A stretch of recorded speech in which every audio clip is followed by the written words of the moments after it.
Jeune homme, la jeunesse ne dure pas, mais ce que tu en fais dure plus longtemps. Sache la vivre avec sagesse. Bonjour à tous et merci pour votre présence. Je m'appelle Dexter, j'ai 60 ans aujourd'hui. Je suis votre frère en Christ.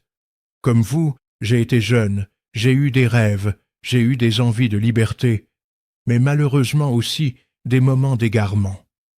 Ce que j'ai compris avec le temps, c'est qu'on peut chercher la liberté et se retrouver en prison. De même qu'on peut vouloir profiter et finir par se perdre. À travers donc la présente vidéo, je suis très heureux de partager avec vous ce que j'aurais aimé entendre quand j'avais votre âge actuellement. C'est pourquoi je sollicite toute votre attention. Écoutez-moi très bien. Cela dit, sachez qu'il y a une vérité que personne ne vous dira franchement quand vous avez 15 ans, 18 ans, 20 ans. Tout le monde autour de vous fait semblant que le temps est infini, que vous avez toute la vie devant vous, que les grandes décisions peuvent attendre encore un peu. On vous dit de profiter, de ne pas vous prendre la tête, de vivre l'instant. Et cette injonction à la légèreté ressemble tellement à de la bienveillance qu'on la reçoit sans méfiance. On s'y installe, confortablement, comme dans un fauteuil doux qui vous endort sans que vous vous en rendiez compte. On pense que les années importantes, celles qui comptent vraiment, viendront plus tard, quand on sera adulte, quand on aura un vrai travail, quand on aura une famille, quand la vie sérieuse commencera. Mais la vérité, la vraie, c'est que les années qui vous façonnent, celles qui impriment leur marque la plus profonde dans ce que vous deviendrez, ce sont précisément celles-là, les années de la jeunesse, pas les années de la maturité, quand les habitudes sont déjà coulées dans le béton, pas les années de la vieillesse, quand on regarde en arrière avec tout ce qu'on a été. Non, c'est maintenant que tout se joue, c'est maintenant que tout se construit doucement, presque silencieusement, comme une fondation qu'on pose sous une maison avant même que les murs ne montent. Ce travail souterrain est invisible, mais il est décisif. Personne ne regarde les fondations d'une maison quand elle est debout et belle, mais c'est elles qui font qu'elle tient. La jeunesse ne dure pas. Cette phrase n'est pas là pour vous angoisser, pour vous voler votre joie ou pour vous faire porter le poids des décisions avant l'heure. Elle est là pour vous réveiller, pour vous dire que ce que vous faites de ces années-là ne disparaît pas avec elles. Ça reste, ça s'accumule, ça construit quelque chose, que vous le vouliez ou non. La question n'est donc pas de savoir si votre jeunesse va former votre vie. Elle le fera inévitablement. La question, c'est de savoir ce qu'elle va construire, quelle sorte de personne elle va façonner, quel genre de vie elle va orienter. Et c'est là que je veux vous parler d'une chose que beaucoup de gens, dans notre monde, ont décidé de traiter comme une affaire à remettre à plus tard. Peut-être à 30 ans, quand on sera plus posé. Peut-être à 40, quand on aura profité de la vie. Peut-être à l'heure de la maladie, ou au bord de la mort, quand il n'y aura plus vraiment le choix. Je veux vous parler de donner votre vie à Jésus-Christ. Pas parce que c'est une obligation morale, pas parce que c'est ce que vos parents attendent, pas parce que vous aurez l'air raisonnable ou vertueux aux yeux des autres, mais parce que c'est la décision la plus sage, la plus profonde, la plus libératrice que vous puissiez prendre, et qu'elle est infiniment plus belle quand on la prend jeune. Laissez-moi vous raconter comment on pense, généralement, à cette décision-là. On l'imagine comme une porte étroite, un couloir sombre, une renonciation.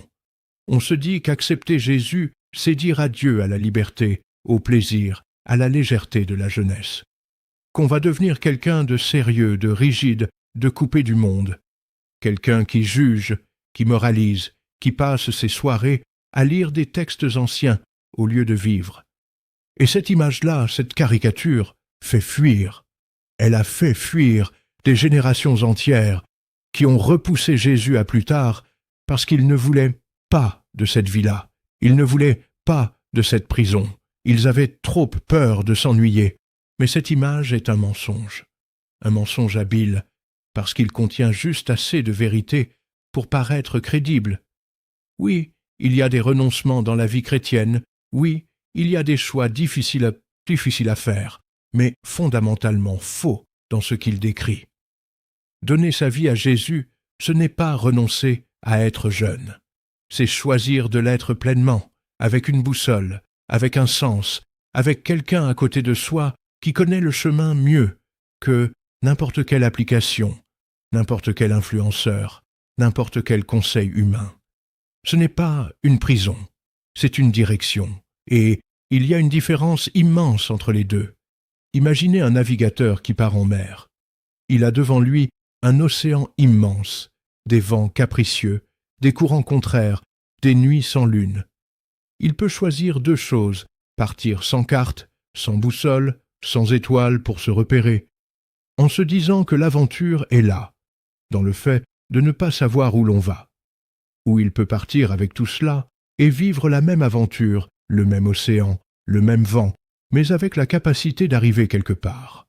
La seconde option n'enlève rien à la grandeur du voyage. Elle lui donne un sens. Elle fait que les tempêtes ne sont plus seulement des menaces. Elles deviennent des épreuves que l'on traverse en sachant vers quoi on navigue. C'est exactement ce que Jésus offre à un jeune cœur qui se tourne vers lui. Non pas une prison, mais une boussole. Non pas un rétrécissement de la vie, mais une orientation qui fait que chaque chose prend sa juste place. Et ce cadeau-là, quand on le reçoit jeune, il façonne tout le reste avec une grâce et une profondeur que ceux qui viennent à Jésus plus tard décrivent souvent avec une nuance de regret dans la voix. « Si seulement j'avais su plus tôt ». Cette phrase, je l'ai entendue plus souvent que vous ne l'imaginez, dans la bouche de personnes âgées, de gens qui ont tout accompli, qui ont réussi selon les critères du monde, et qui regardent en arrière avec la douce amertume de quelqu'un qui a cherché longtemps ce qu'il aurait pu trouver beaucoup plus vite. Pensez à ce que Timothée représente dans la Bible. Paul, cet homme qui avait traversé des tempêtes que peu d'entre nous pourraient imaginer.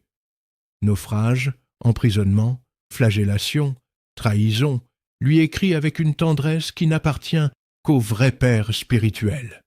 Il lui dit « Que personne ne méprise ta jeunesse ». Et cette phrase n'est pas là pour flatter Timothée. Elle est là parce que Timothée servait déjà, guidait déjà, enseignait déjà, avec la foi qu'il avait reçue tout petit, de sa grand-mère Loïs et de sa mère Eunice. Sa jeunesse n'était pas un obstacle à son utilité pour Dieu. Elle était précisément ce qui lui donnait cet élan, cette ferveur, cette capacité à croire, sans que les années n'aient encore alourdi son cœur de trop de déceptions accumulées. Car c'est l'un des dons les plus précieux de la jeunesse. Elle croit encore que les choses peuvent être belles. Elle n'a pas encore accumulé suffisamment de trahison pour fermer la porte de la confiance. Elle n'a pas encore laissé le cynisme s'installer comme un locataire permanent qui redécore tout à son goût. Un jeune cœur qui donne sa vie à Jésus apporte quelque chose de rare et de précieux. Une foi sans les calculs de la méfiance, un amour sans les cicatrices de la désillusion, une disponibilité que les années compliquent peu à peu. Et Jésus, lui, sait quoi faire d'un tel cœur. Mais je veux être honnête avec vous. Donner sa vie à Jésus, ce n'est pas signer un contrat d'assurance contre les difficultés. Ce n'est pas s'acheter une vie sans tempête. Ce n'est pas se prémunir contre la douleur, la perte, les échecs, les questions sans réponse.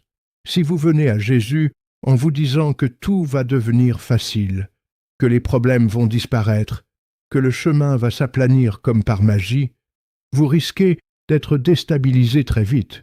La promesse de Jésus n'est pas l'absence de la croix. Sa promesse, c'est d'être avec vous quand vous la portez.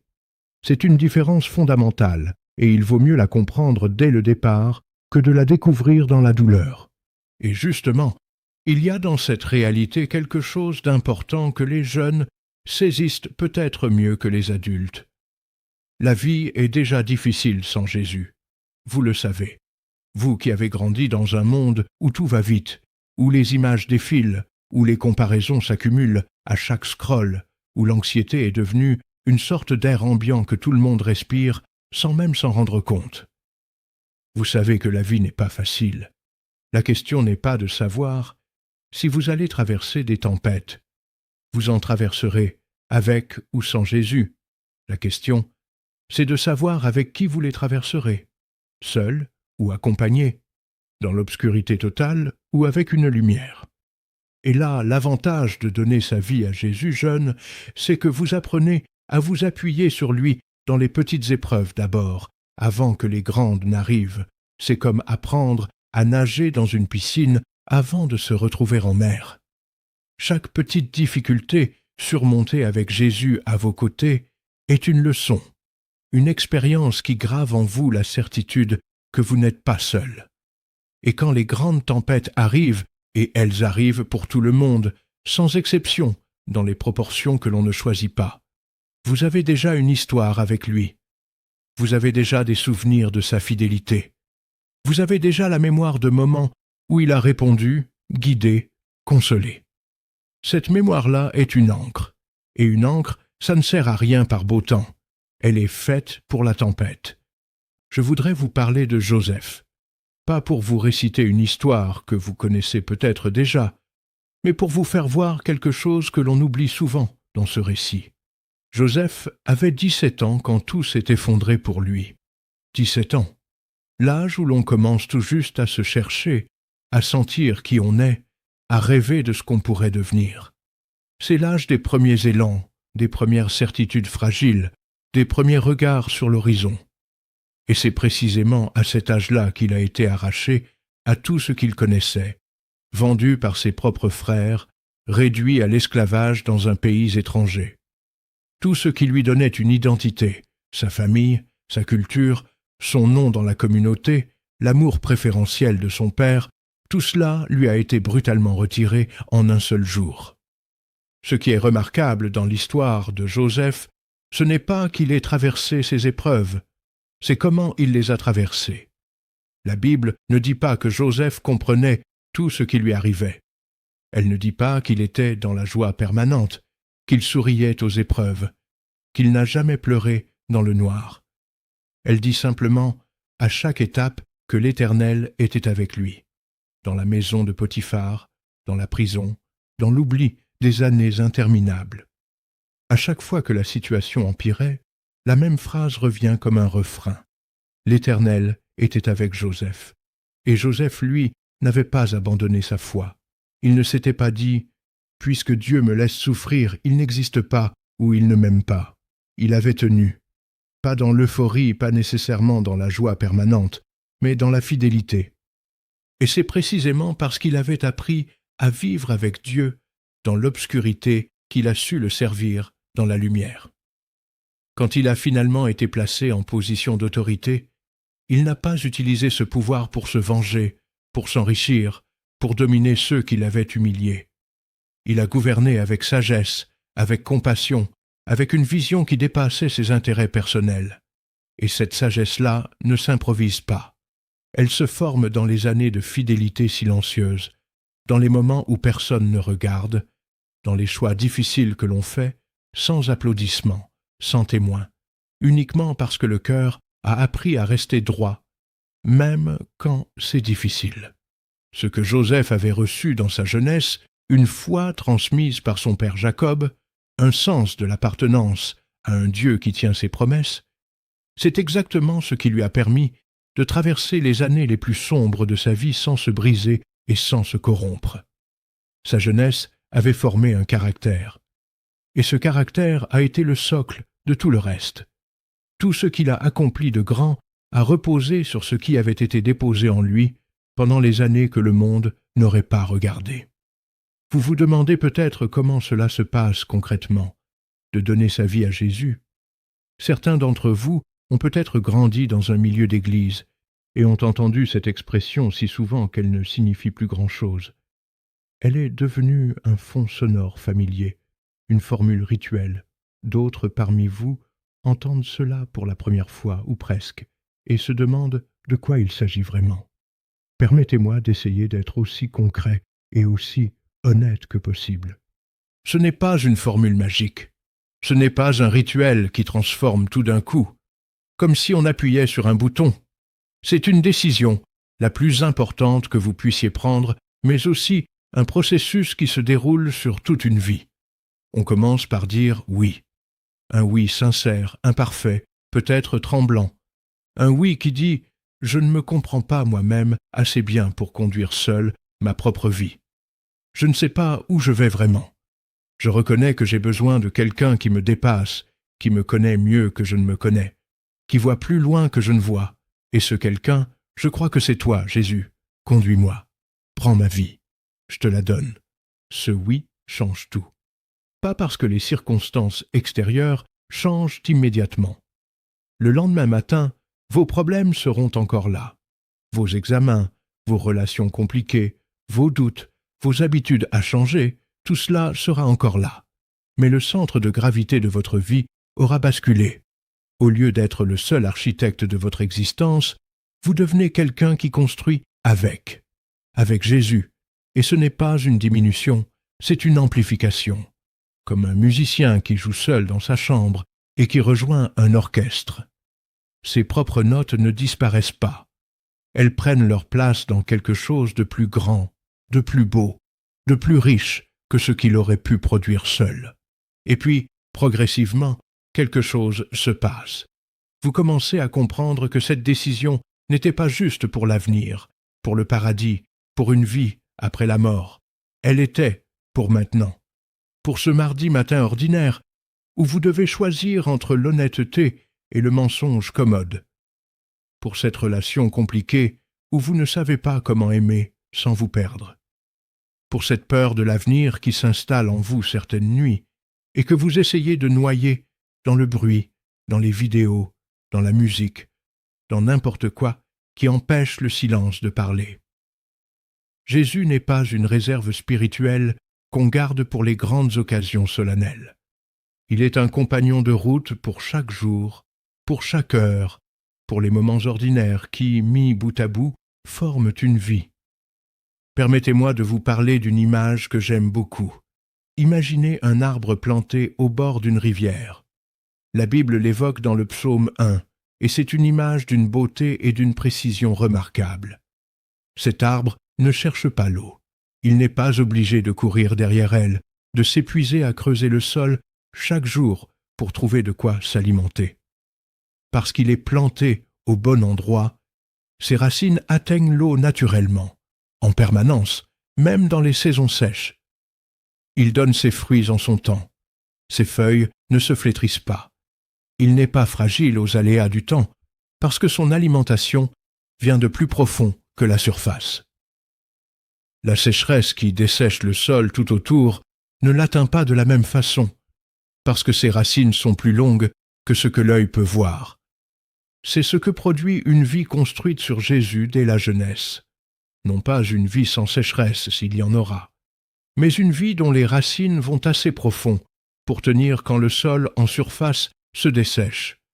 Et ces racines-là se forment avec le temps, avec la régularité, avec les années de fidélité silencieuse.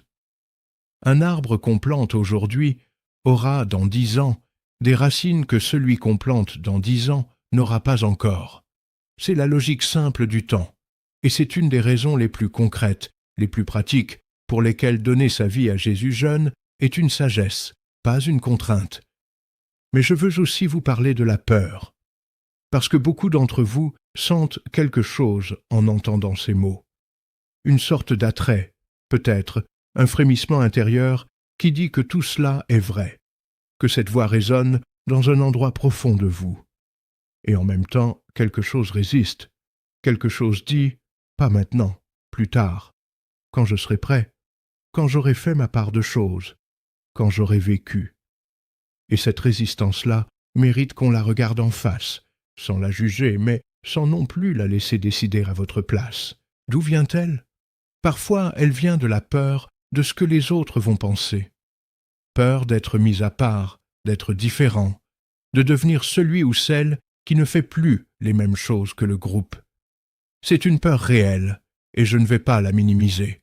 La pression sociale à votre âge est réelle. Le regard des autres pèse lourd, parfois plus lourd que tout le reste. Être différent demande du courage. Un courage que la plupart des adultes sous-estiment parce qu'ils ont oublié ce que c'est que d'avoir 16 ou 20 ans, et de sentir que le regard du groupe est une question de survie. Mais regardez un instant ce que cette peur vous demande. Elle vous demande de retarder la décision la plus importante de votre vie pour ne pas décevoir des gens qui, dans 5 ans, ne seront peut-être plus dans votre entourage.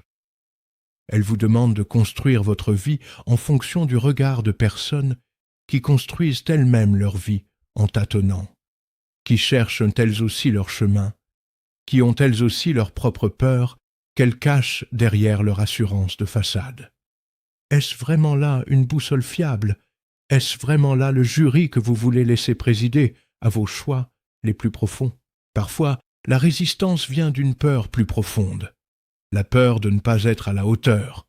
On se dit « je connais mes faiblesses, je sais que je ne serai pas parfait, je vais commettre des erreurs, des rechutes, des contradictions. Alors à quoi bon commencer si je ne suis pas sûr de tenir ?» Cette pensée semble humble, mais elle cache en réalité une forme d'orgueil. Elle dit « je n'accepterai de venir à Jésus que lorsque je serai suffisamment bien pour lui », comme si la grâce était une récompense pour les vertueux et non un cadeau pour les imparfaits, comme si Jésus était un club sélect qui n'accueille que ceux qui ont déjà prouvé leur valeur. Jésus n'a jamais dit « venez à moi quand vous serez prêts ».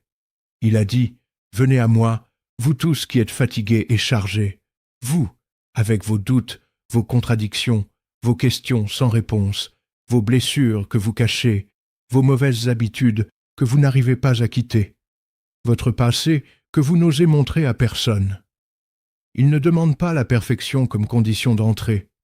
Il demande simplement que vous veniez, tel que vous êtes, là où vous en êtes.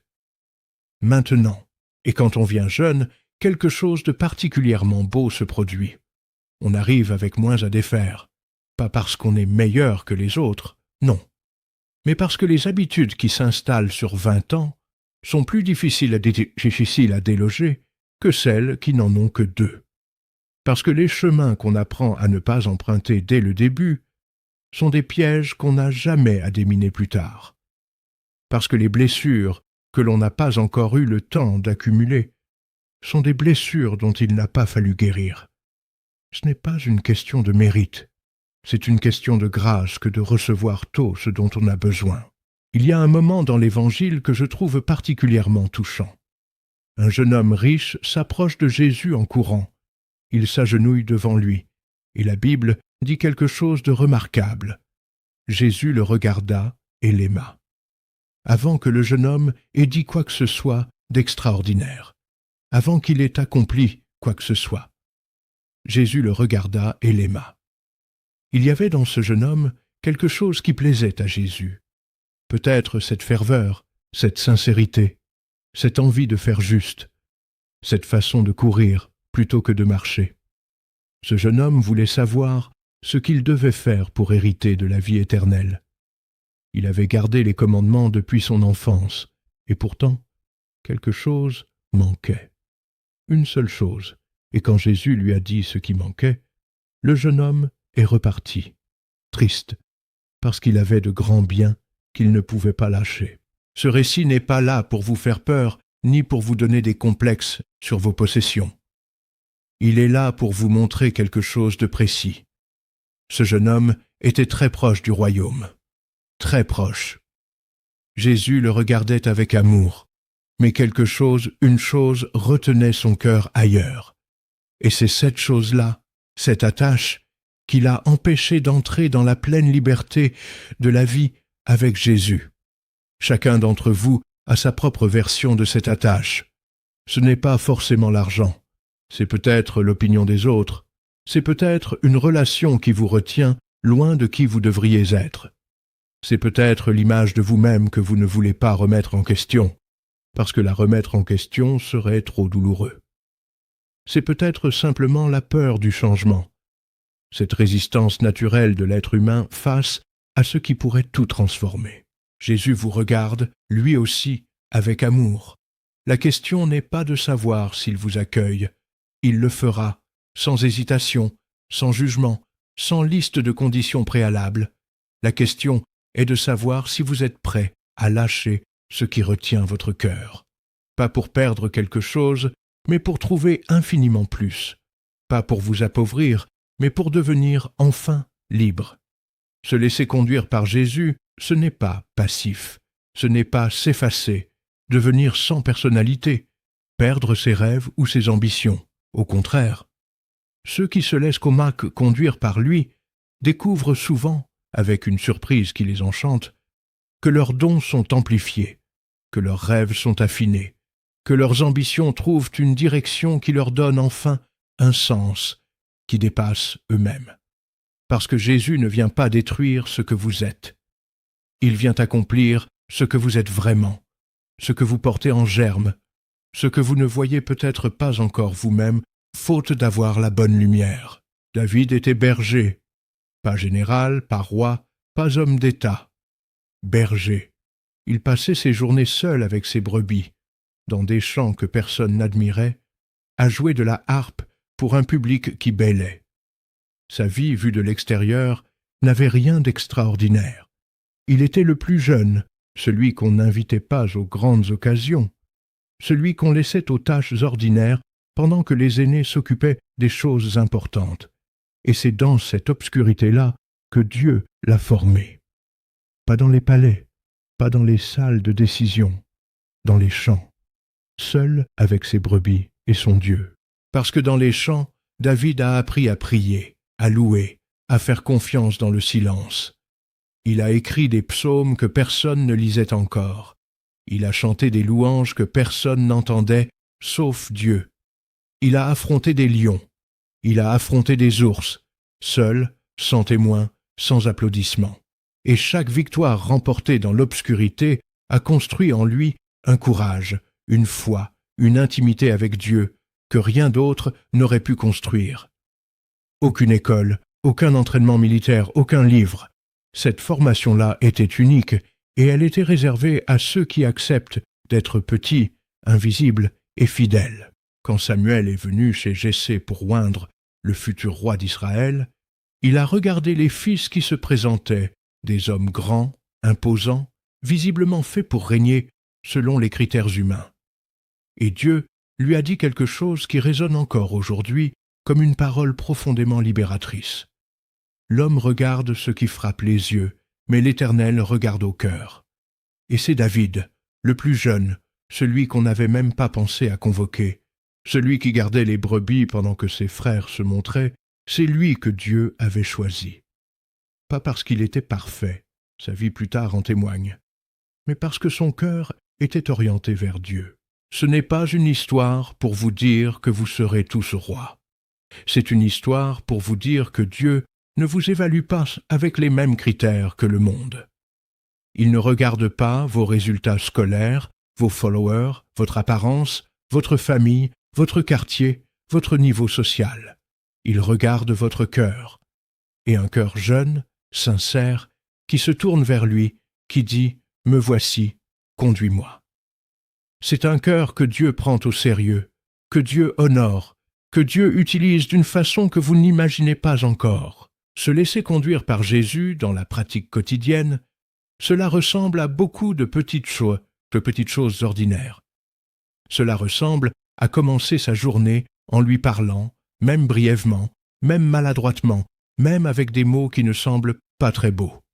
Cela ressemble à lire sa parole, pas comme un devoir scolaire qu'on aborde avec résignation, mais comme on lirait les lettres d'un ami qu'on veut mieux connaître, avec curiosité et avec l'espoir d'y trouver quelque chose qui nous parle. Cela ressemble à poser la question, dans les moments de choix importants et dans les petites décisions du quotidien. Qu'est-ce que Jésus penserait de ce que je m'apprête à faire? Cette question-là, simple, directe, peut transformer la façon dont vous vivez. Cela ressemble à chercher des gens avec qui grandir dans la foi, parce qu'on ne grandit jamais vraiment seul. Nous avons tous besoin de quelqu'un qui nous encourage quand notre foi faiblit, qui nous rappelle ce que nous avons dit vouloir être quand nous l'avons oublié, qui prie avec nous et pour nous. Trouver une communauté où la foi est vécue avec sincérité et chaleur est l'un des trésors les plus précieux qu'une vie avec Jésus puisse offrir. Cela ressemble enfin à revenir après chaque chute, sans se laisser paralyser par la honte, parce qu'on a compris que la grâce de Dieu n'est pas épuisable, qu'elle est toujours là, qu'elle attend toujours, que le Père court toujours au-devant du Fils qui revient. Et petit à petit, quelque chose se produit qui ne s'explique pas entièrement par des mécanismes psychologiques ou sociaux. Quelque chose qui ressemble à ce que Paul décrit quand il parle de la paix de Dieu qui dépasse toute compréhension. Une sorte de solidité intérieure qui ne vient pas de l'absence de problème, mais de la présence de quelqu'un. Une capacité à tenir debout dans les tempêtes que vous n'auriez pas eue si vous étiez seul. Une façon de regarder les difficultés qui ne les minimise pas, mais qui ne les laisse pas non plus avoir le dernier mot. Une certitude tranquille, au fond de vous, qui n'a pas besoin de crier pour exister. Je veux vous dire quelque chose sur le temps que vous avez devant vous. Pas pour vous faire peur, mais pour vous aider à le voir comme il est vraiment. Si vous avez 18 ans aujourd'hui, vous avez peut-être 60 ou 70 ans devant vous. C'est immense. C'est un espace de vie extraordinaire, plein de possibilités que vous ne pouvez pas encore imaginer. Et dans cet espace, vous allez prendre des décisions qui vous affecteront des décennies. Vous allez nouer des relations qui dureront peut-être toute votre vie. Vous allez développer des habitudes, des façons de penser, des réflexes intérieurs qui vont guider des milliers de petits choix quotidiens sans que vous en ayez toujours conscience. Ces choses-là se construisent maintenant, pas dans 10 ans, maintenant. Chaque matin où vous choisissez de commencer la journée en présence de Jésus, plutôt que dans le flux des réseaux sociaux, vous posez une petite pierre. Chaque soir où vous lui confiez ce que vous portez, au lieu de vous en noyer seul dans le noir, vous posez une petite pierre. Chaque fois que vous choisissez l'honnêteté, quand le mensonge serait plus commode, vous posez une petite pierre. Chaque fois que vous traitez quelqu'un avec douceur, alors que vous étiez en colère, vous posez une petite pierre. Ces pierres-là, un jour, vous regarderez derrière vous, et vous verrez qu'elles ont formé quelque chose. Une vie. Pas une vie parfaite, non. Elle aura ses fissures, ses coins qui ne sont pas droits, ses parties à reprendre. Mais une vie qui tient debout, une vie qui a du sens, et d'autres aussi trouveront abri dans cette vie. Parce que c'est l'autre chose merveilleuse qui se produit quand on donne sa vie à Jésus jeune, on devient progressivement quelqu'un dans la vie des autres. Pas un super-héros spirituel, pas quelqu'un qui a des réponses à tout et qui impressionne par sa piété, mais quelqu'un dont la vie dit quelque chose, quelqu'un dont la paix intrigue, dont la stabilité surprend, dont l'amour pour les autres est assez réel pour être remarqué. Dans un monde où tant de gens cherchent désespérément quelque chose de solide, quelqu'un qui a trouvé quelque chose de réel devient une sorte de phare sans le savoir. Vous ne savez pas aujourd'hui qui sera influencé par votre vie. Vous ne savez pas quels yeux vous regardent, quels cœurs sont touchés par vos choix, quelles personnes autour de vous ont besoin de voir que quelqu'un vit autrement. Pas mieux, pas avec suffisance, mais autrement, avec une direction et une paix qui ne viennent pas de ce monde. Mais Jésus le sait, et quand il vous appelle à lui donner votre vie maintenant, c'est aussi pour cela, parce que votre vie, avec lui, ne vous appartient pas qu'à vous. Elle rayonne, elle parle, elle témoigne, même dans le silence, même dans l'ordinaire, même sans que vous cherchiez à le faire. Il y a une promesse dans l'Ecclésiaste qui s'adresse spécifiquement aux jeunes, et elle mérite qu'on s'y attarde. Souviens-toi de ton Créateur pendant les jours de ta jeunesse, avant que viennent les mauvais jours. L'expression « appassion » avant que viennent les mauvais jours n'est pas là pour vous faire peur. Elle est là pour vous dire quelque chose d'important. Il y a un moment optimal pour planter. L'agriculteur qui plante en saison voit ses semences germer et pousser. Celui qui attend que l'hiver soit passé, puis l'automne, puis encore un hiver, finit par planter dans des conditions qui rendent la récolte incertaine. Ce n'est pas que Dieu refuse d'accueillir ceux qui viennent tard. Il les accueille avec la même grâce.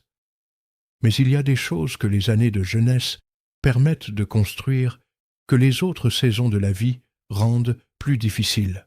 La jeunesse est la saison du plantage, la saison où le sol est meuble, où le cœur est ouvert, où la plasticité de l'être humain est encore à son maximum. Les habitudes se forment plus facilement, les valeurs s'impriment plus profondément. Les identités se construisent sur des bases qu'on choisit ou qu'on subit. Et choisir consciemment de construire son identité sur Jésus pendant ces années-là, c'est faire l'un des choix les plus sages et les plus durables qu'un être humain puisse faire. Je sais que certains d'entre vous portent déjà des blessures, des choses qui se sont passées dans votre famille, dans votre enfance, dans vos relations, qui ont laissé des marques que vous portez peut-être en vous depuis longtemps, des choses que vous n'avez dites à personne, ou que vous avez essayé de dire et qu'on n'a pas entendu comme il le fallait, des douleurs que vous avez appris à cacher derrière des sourires sur les photos et des messages enjoués. Je ne veux pas minimiser tout cela. Ces blessures sont réelles, et elles méritent d'être soignées, pas ignorées, pas niées, pas noyées sous des activités qui empêchent de les regarder. Mais voilà ce que je veux vous dire. Jésus n'est pas effrayé par vos blessures. Il n'a pas besoin que vous soyez entiers pour vous accueillir. Il est lui-même, selon les Écritures, un homme de douleur, familier avec la souffrance. Il n'est pas un Dieu lointain qui regarde votre peine de haut sans la comprendre. Il est un Dieu qui est entré dans l'humanité avec toute sa fragilité, qui a pleuré au tombeau de son ami Lazare, qui a crié sur la croix dans l'obscurité, qui a connu l'abandon et la trahison. Il connaît ce que vous portez, mieux que vous ne le savez vous-même. Et il est venu précisément pour les briser. Donner sa vie à Jésus, ce n'est pas arrêter de souffrir. C'est ne plus souffrir seul. C'est avoir quelqu'un qui marche avec vous dans la douleur, qui la sanctifie, qui la transforme progressivement en quelque chose dont vous ne soupçonnez pas encore la valeur. Les plus belles choses que l'humanité ait jamais produites, la musique la plus déchirante, la littérature la plus profonde, les actes de compassion les plus extraordinaires, viennent souvent de personnes qui ont souffert et qui ont laissé leur souffrance être travaillée par quelque chose de plus grand qu'elles. Votre douleur n'est pas un obstacle à votre vie avec Jésus. Elle peut en devenir l'un des matériaux les plus précieux, l'un des lieux où sa grâce se manifeste de la façon la plus concrète et la plus intime. Il y a quelque chose que les gens qui ont donné leur vie à Jésus très tôt vous diraient si vous leur posiez la question honnêtement. Ils vous diraient que cette décision a été la meilleure de leur vie. Pas parce que tout s'est bien passé depuis, pas parce qu'ils n'ont pas connu de traversées difficiles, de doutes profonds, de moments où la foi semblait fragile comme une flamme dans le vent, mais parce que dans tous ces moments-là, ils n'étaient pas seuls, parce que la paix qu'ils ont trouvée en Jésus est une paix que rien d'autre n'a pu leur donner ni leur prendre. Parce que les années passées à le connaître, à grandir en lui, à le voir à l'œuvre dans leur vie, parfois de façon spectaculaire, le plus souvent de façon discrète et profonde, ont forgé quelque chose d'indestructible en eux.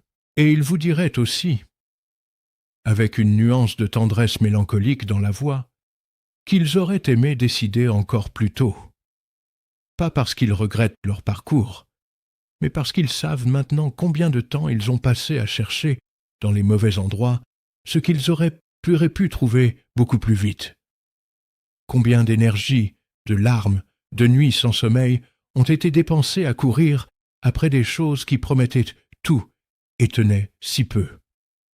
Cette conscience-là, cette sagesse que donne le recul, il voudrait vous la transmettre, pour vous éviter de chercher inutilement là où il n'y a rien à trouver, pour vous dire « Il est là, Jésus, il vous attend ». Ne faites pas attendre trop longtemps votre propre bonheur. La jeunesse ne dure pas, mais ce qu'on en fait dure plus longtemps. Voilà la vérité que je veux planter dans votre cœur, pas comme une pression, pas comme un fardeau supplémentaire que vous n'avez pas demandé, mais comme une invitation à vous éveiller à ce qui compte vraiment. Vous avez entre les mains quelque chose de précieux, des années encore jeunes, un cœur encore ouvert, une plasticité que le temps réduit peu à peu, une disponibilité que les responsabilités futures viendront limiter. Ce n'est pas une raison de paniquer. C'est une raison de choisir avec soin et de choisir maintenant. Choisir Jésus maintenant, ce n'est pas terminer votre jeunesse avant l'heure. C'est lui donner une direction qui lui permettra d'être pleinement elle-même. C'est comme planter un arbre dans la bonne terre, à la bonne saison, dans la bonne lumière. L'arbre ne perd pas sa nature d'arbre en étant bien planté. Il ne perd pas sa liberté de pousser, de s'étirer vers le ciel, de donner des fruits. Au contraire, il devient ce qu'il était appelé à être, dans toute la plénitude de ce que la bonne terre et la bonne lumière permettent. Vous ne perdez pas votre nature en vous donnant à Jésus. Vous devenez ce que vous étiez appelé à être. Il n'y a pas de meilleur moment que maintenant. Pas demain, pas dans 10 ans, pas quand vous aurez réglé vos problèmes, pas quand vous vous sentirez spirituellement prêt. Ce moment-là n'arrive jamais, pour personne. Maintenant. Avec tout ce que vous êtes, avec tout ce que vous portez, avec toutes vos questions et vos peurs et vos espoirs et vos contradictions. Jésus vous attend, non pas au bout d'un long chemin de perfection, mais ici, exactement où vous êtes, exactement comme vous êtes. Et si vous lui dites oui, ce oui imparfait, courageux, sincère, ce oui qui ne sait pas encore tout ce qui l'engage, mais qui fait confiance, quelque chose commence, quelque chose de discret au début, comme une lumière qui se lève lentement à l'horizon avant même que le soleil soit visible. Puis quelque chose qui grandit, qui s'affermit, qui change progressivement la façon dont vous voyez tout, vous-même, les autres, le monde, l'avenir. Une vie conduite par Jésus ne ressemble à aucune autre. Elle a ses difficultés propres, ses renoncements, ses moments d'obscurité où la foi doit tenir sans voir. Mais elle a aussi une saveur, une profondeur, une direction qui font qu'on ne voudrait jamais revenir en arrière. La jeunesse ne dure pas. Ce que vous en faites dure plus longtemps. Sachez la vivre avec sagesse, et la sagesse la plus grande, la plus ancienne, la plus éprouvée que le monde ait jamais connue, c'est celle-ci. Donnez votre vie à Jésus-Christ, tôt, maintenant, pendant que le sol est encore meuble, pendant que le cœur est encore ouvert, pendant que les années sont encore devant vous comme un champ immense, prêt à être semé. Ne remettez pas à demain ce qui peut commencer aujourd'hui. C'est un appel, simple, direct, sincère. Pas un appel à la religion, ni au rite, ni à la performance spirituelle.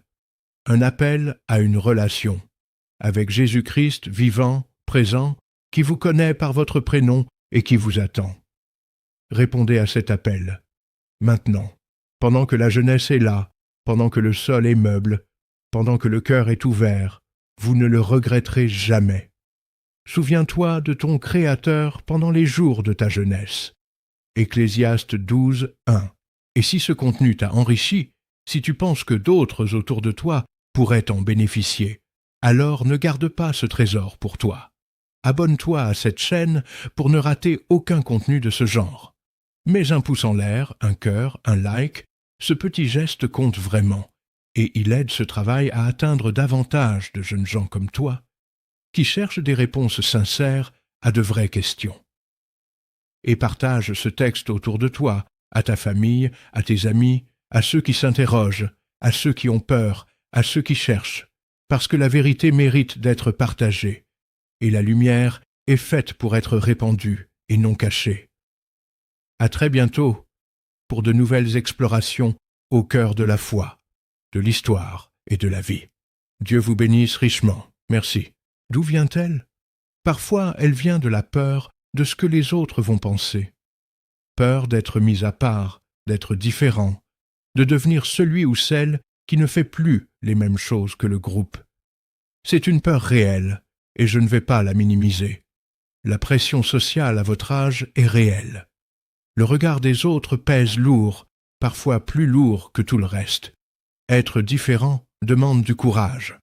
Un courage que la plupart des adultes sous-estiment, parce qu'ils ont oublié ce que c'est que d'avoir 16 ou 20 ans, et de sentir que le regard du groupe est une question de survie. Mais regardez un instant ce que cette peur vous demande. Elle vous demande de retarder la décision la plus importante de votre vie pour ne pas décevoir des gens qui, dans 5 ans, ne seront peut-être plus dans votre entourage. Elle vous demande de construire votre vie en fonction du regard de personnes qui construisent elles-mêmes leur vie en tâtonnant, qui cherchent elles aussi leur chemin, qui ont elles aussi leur propre peur qu'elles cachent derrière leur assurance de façade. Est-ce vraiment là une boussole fiable? Est-ce vraiment là le jury que vous voulez laisser présider à vos choix les plus profonds? Parfois, la résistance vient d'une peur plus profonde, la peur de ne pas être à la hauteur. On se dit « je connais mes faiblesses, je sais que je ne serai pas parfait, je vais commettre des erreurs, des rechutes, des contradictions. Alors à quoi bon commencer si je ne suis pas sûr de tenir ?»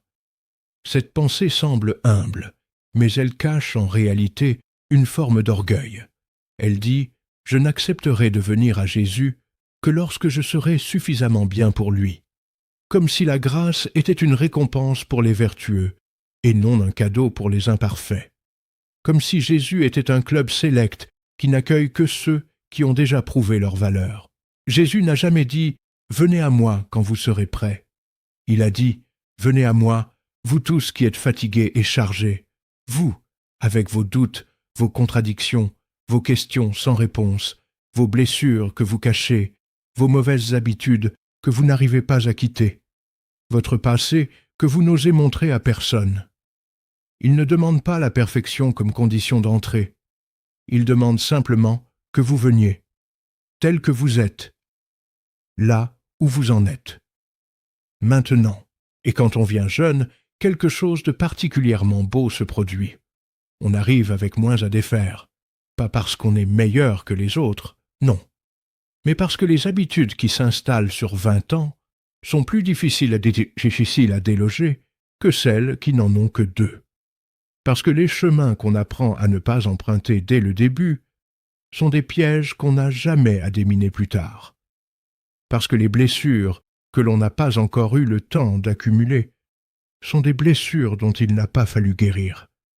Ce n'est pas une question de mérite, c'est une question de grâce que de recevoir tôt ce dont on a besoin.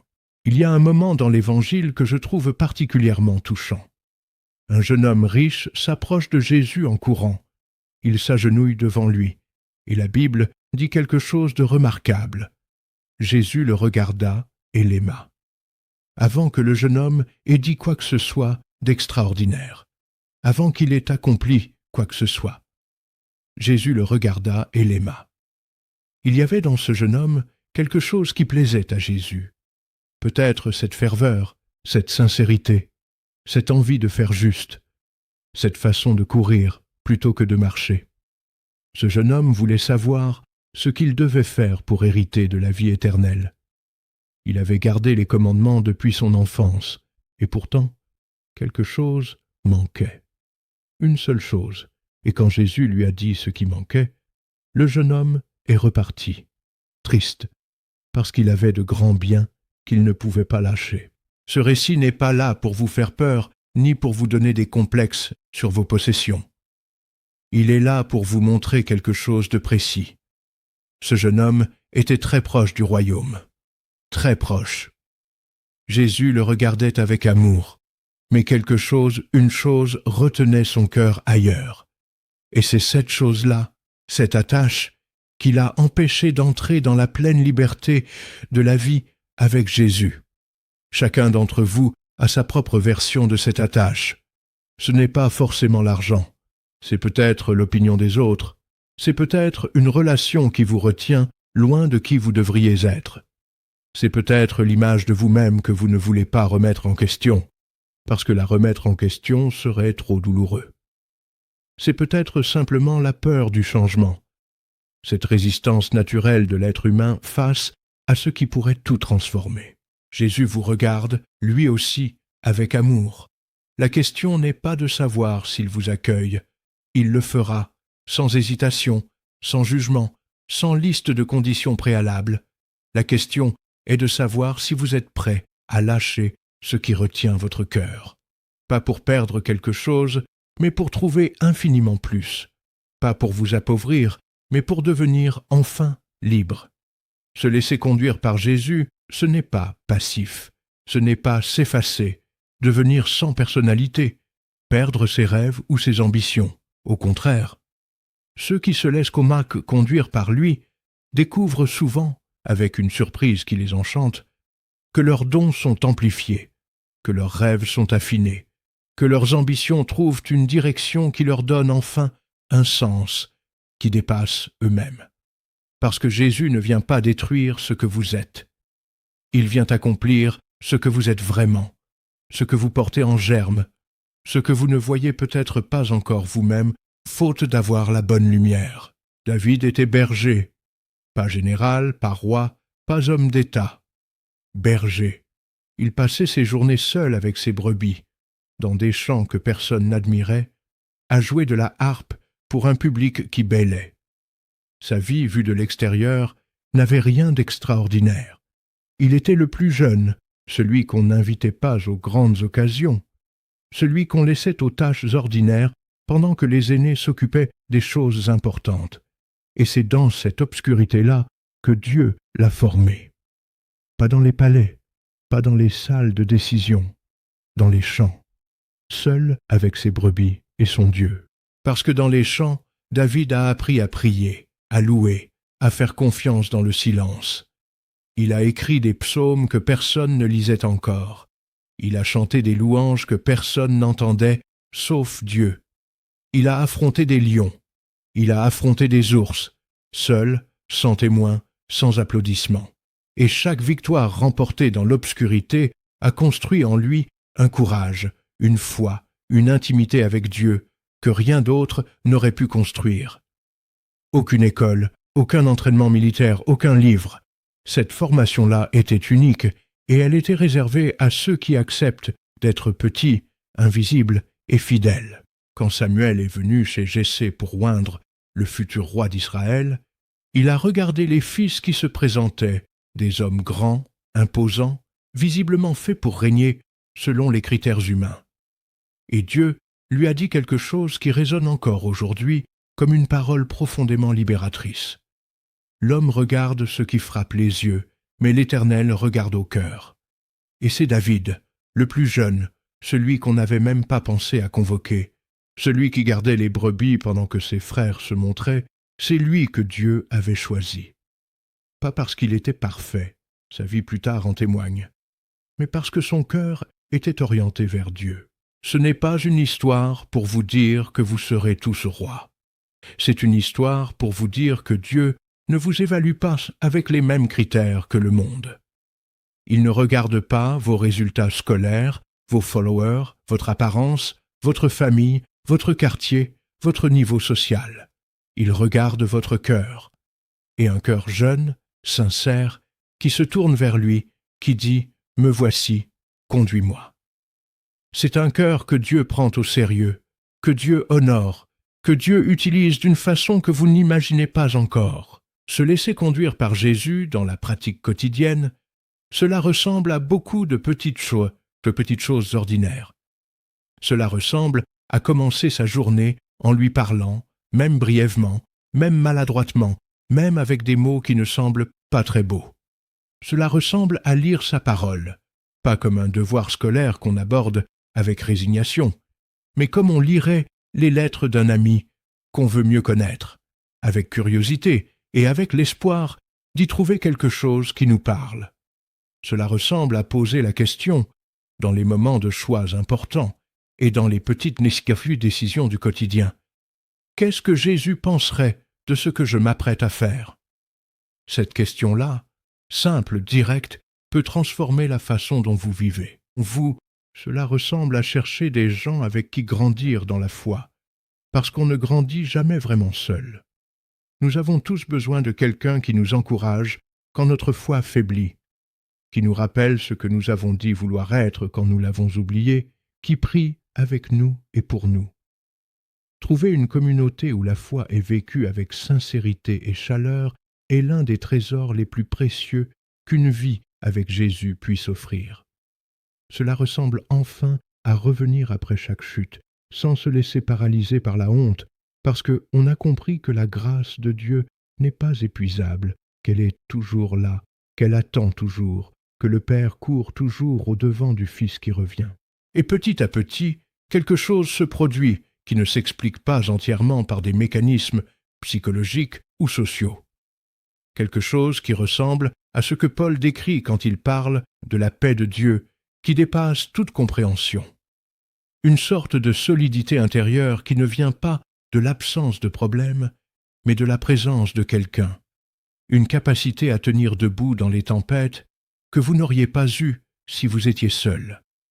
Une façon de regarder les difficultés qui ne les minimise pas, mais qui ne les laisse pas non plus avoir le dernier mot.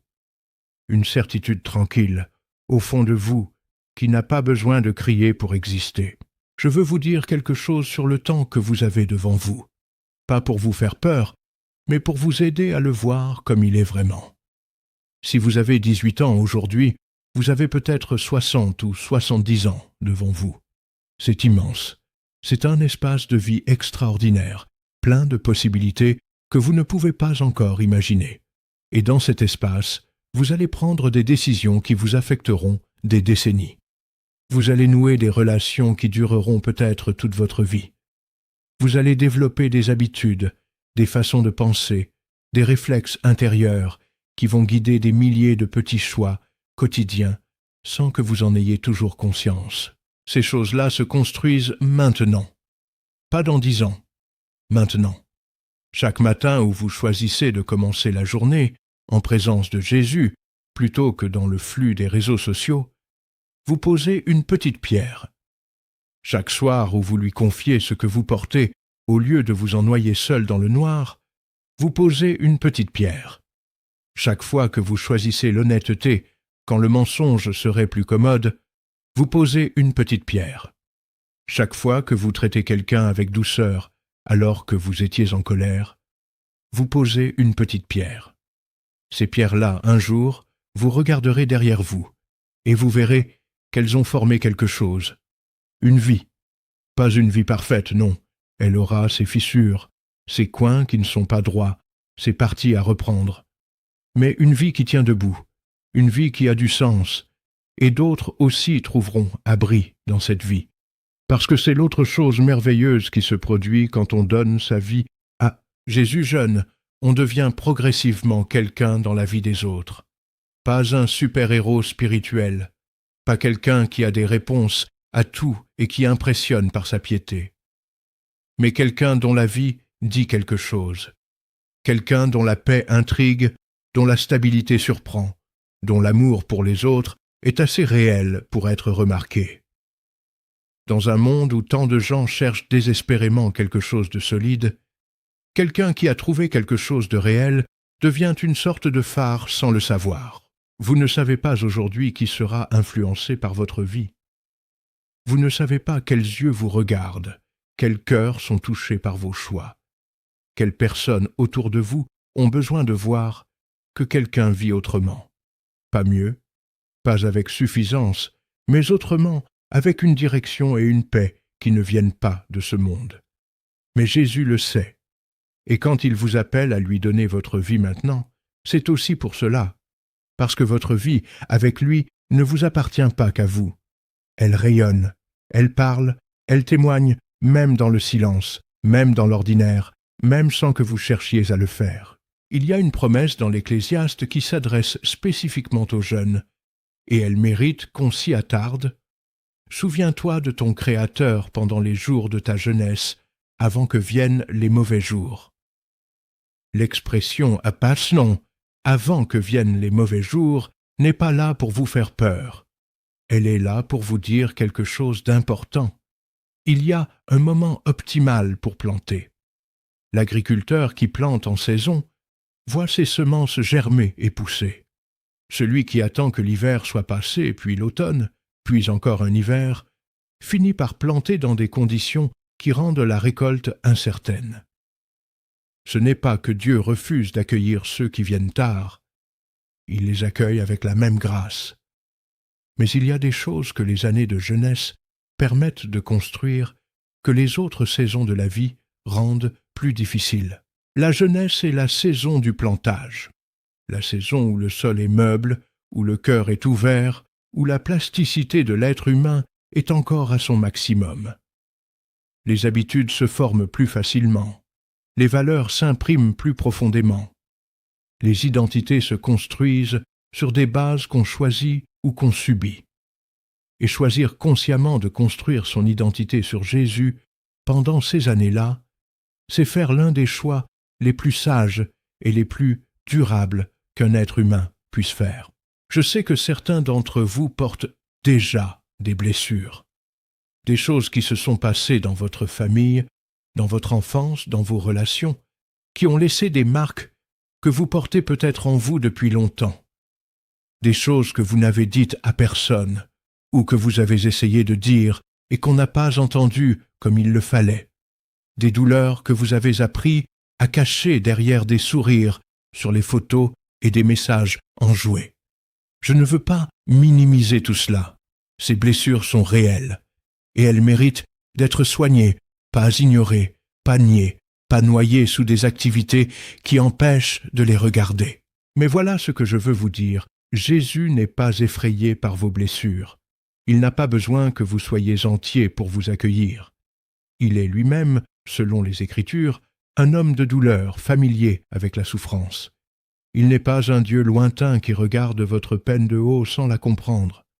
Il est un Dieu qui est entré dans l'humanité avec toute sa fragilité, qui a pleuré au tombeau de son ami Lazare, qui a crié sur la croix dans l'obscurité, qui a connu l'abandon et la trahison. Il connaît ce que vous portez, mieux que vous ne le savez vous-même. Et il est venu précisément pour les briser. Donner sa vie à Jésus, ce n'est pas arrêter de souffrir. C'est ne plus souffrir seul. C'est avoir quelqu'un qui marche avec vous dans la douleur, qui la sanctifie, qui la transforme progressivement en quelque chose dont vous ne soupçonnez pas encore la valeur.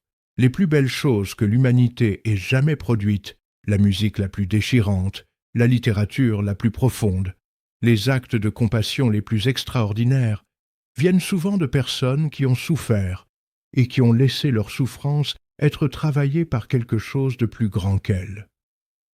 Votre douleur n'est pas un obstacle à votre vie avec Jésus. Elle peut en devenir l'un des matériaux les plus précieux, l'un des lieux où sa grâce se manifeste de la façon la plus concrète et la plus intime. Il y a quelque chose que les gens qui ont donné leur vie à Jésus très tôt vous diraient si vous leur posiez la question honnêtement. Ils vous diraient que cette décision a été la meilleure de leur vie. Pas parce que tout s'est bien passé depuis, pas parce qu'ils n'ont pas connu de traversées difficiles, de doutes profonds, de moments où la foi semblait fragile comme une flamme dans le vent, mais parce que dans tous ces moments-là, ils n'étaient pas seuls, parce que la paix qu'ils ont trouvée en Jésus est une paix que rien d'autre n'a pu leur donner ni leur prendre. Parce que les années passées à le connaître, à grandir en lui, à le voir à l'œuvre dans leur vie, parfois de façon spectaculaire, le plus souvent de façon discrète et profonde, ont forgé quelque chose d'indestructible en eux. Et ils vous diraient aussi, avec une nuance de tendresse mélancolique dans la voix, qu'ils auraient aimé décider encore plus tôt. Pas parce qu'ils regrettent leur parcours, mais parce qu'ils savent maintenant combien de temps ils ont passé à chercher, dans les mauvais endroits, ce qu'ils auraient pu trouver beaucoup plus vite. Combien d'énergie, de larmes, de nuits sans sommeil ont été dépensées à courir après des choses qui promettaient tout et tenaient si peu. Cette conscience-là, cette sagesse que donne le recul, il voudrait vous la transmettre, pour vous éviter de chercher inutilement là où il n'y a rien à trouver, pour vous dire « Il est là, Jésus, il vous attend ». Ne faites pas attendre trop longtemps votre propre bonheur. La jeunesse ne dure pas, mais ce qu'on en fait dure plus longtemps. Voilà la vérité que je veux planter dans votre cœur, pas comme une pression, pas comme un fardeau supplémentaire que vous n'avez pas demandé, mais comme une invitation à vous éveiller à ce qui compte vraiment. Vous avez entre les mains quelque chose de précieux, des années encore jeunes, un cœur encore ouvert, une plasticité que le temps réduit peu à peu, une disponibilité que les responsabilités futures viendront limiter. Ce n'est pas une raison de paniquer. C'est une raison de choisir avec soin et de choisir maintenant. Choisir Jésus maintenant, ce n'est pas terminer votre jeunesse avant l'heure. C'est lui donner une direction qui lui permettra d'être pleinement elle-même. C'est comme planter un arbre dans la bonne terre, à la bonne saison, dans la bonne lumière. L'arbre ne perd pas sa nature d'arbre en étant bien planté. Il ne perd pas sa liberté de pousser, de s'étirer vers le ciel, de donner des fruits. Au contraire, il devient ce qu'il était appelé à être, dans toute la plénitude de ce que la bonne terre et la bonne lumière permettent. Vous ne perdez pas votre nature en vous donnant à Jésus. Vous devenez ce que vous étiez appelé à être. Il n'y a pas de meilleur moment que maintenant. Pas demain, pas dans 10 ans, pas quand vous aurez réglé vos problèmes, pas quand vous vous sentirez spirituellement prêt. Ce moment-là n'arrive jamais, pour personne. Maintenant. Avec tout ce que vous êtes, avec tout ce que vous portez, avec toutes vos questions et vos peurs et vos espoirs et vos contradictions. Jésus vous attend, non pas au bout d'un long chemin de perfection, mais ici, exactement où vous êtes, exactement comme vous êtes. Et si vous lui dites oui, ce oui imparfait, courageux, sincère, ce oui qui ne sait pas encore tout ce qui l'engage, mais qui fait confiance, quelque chose commence, quelque chose de discret au début, comme une lumière qui se lève lentement à l'horizon avant même que le soleil soit visible. Puis quelque chose qui grandit, qui s'affermit, qui change progressivement la façon dont vous voyez tout, vous-même, les autres, le monde, l'avenir. Une vie conduite par Jésus ne ressemble à aucune autre. Elle a ses difficultés propres, ses renoncements, ses moments d'obscurité où la foi doit tenir sans voir. Mais elle a aussi une saveur, une profondeur, une direction qui font qu'on ne voudrait jamais revenir en arrière. La jeunesse ne dure pas. Ce que vous en faites dure plus longtemps. Sachez la vivre avec sagesse, et la sagesse la plus grande, la plus ancienne, la plus éprouvée que le monde ait jamais connue, c'est celle-ci. Donnez votre vie à Jésus-Christ, tôt, maintenant, pendant que le sol est encore meuble, pendant que le cœur est encore ouvert, pendant que les années sont encore devant vous comme un champ immense, prêt à être semé. Ne remettez pas à demain ce qui peut commencer aujourd'hui. C'est un appel, simple, direct, sincère. Pas un appel à la religion, ni au rite, ni à la performance spirituelle.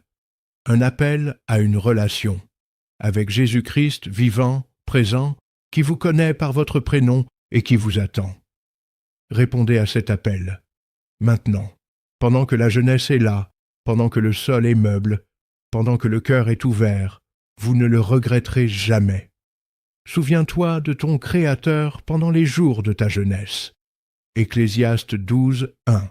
Et si ce contenu t'a enrichi, si tu penses que d'autres autour de toi pourraient en bénéficier, alors ne garde pas ce trésor pour toi. Abonne-toi à cette chaîne pour ne rater aucun contenu de ce genre. Mets un pouce en l'air, un cœur, un like, ce petit geste compte vraiment, et il aide ce travail à atteindre davantage de jeunes gens comme toi, qui cherchent des réponses sincères à de vraies questions. Et partage ce texte autour de toi, à ta famille, à tes amis, à ceux qui s'interrogent, à ceux qui ont peur, à ceux qui cherchent, parce que la vérité mérite d'être partagée, et la lumière est faite pour être répandue et non cachée. À très bientôt pour de nouvelles explorations au cœur de la foi, de l'histoire et de la vie. Dieu vous bénisse richement. Merci.